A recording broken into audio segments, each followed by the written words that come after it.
মুন্সিগঞ্জের মীরকাদিমে ধলেশ্বরী তীরের এ মাছের হাটে ভোর থেকেই শুরু হয় ক্রেতা বিক্রেতার ভিড়।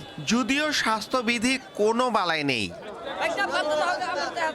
এই যেন মাছের মেলা। খোলা মাঠের এই আড়তগুলোতে হরেক রকম মাছে ভরপুর।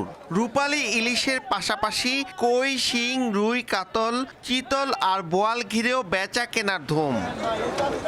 মাছের সরবরাহ থাকায় দামও তুলনামূলক সস্তা, এজন্য বরাবরই পাইকারি এ হাটের কদর বেশি। 1 কেজির উপরে মাছ যেটা ইলিশ মাছ, এটা 900 950 এরকম বেচা কিনা হয়। খাল বিলের শিং, কই, শৈল মাছটা পাওয়া যেতেছে, এই জন্য কাস্টমার আনাগোনা বাড়তেছে বেশি। সব ধরনের মাছ পাওয়া যায় এখানে, ঠিক আছে, এবং তাজা মাছ পাওয়া যায়। এখান থেকে মাছ পাইকারি নিয়ে যায় দেবক বাজারে, প্রতিদিন আসি, দামটা কম পাওয়া যায়। মোহামেড সিং থেকে ডাইরেক্ট মাছ নিয়ে আসে, এখানে মোটামুটি বাজার ভালো। কাঠপট্টি ঘাটে যদি আগের মতো স্টপিস করে তাহলে হয়তো আমাদের আরো সুবিধা হয়।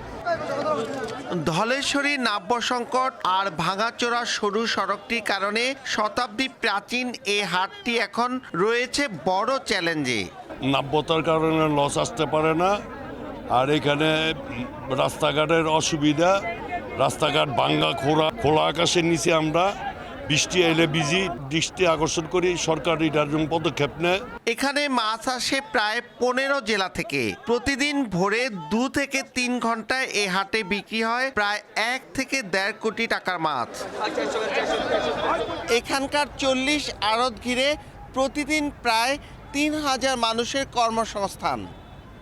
মুন্সিগঞ্জের মীরকাদিম থেকে নাসির উদ্দিন উজ্জ্বল, সময় সংবাদ।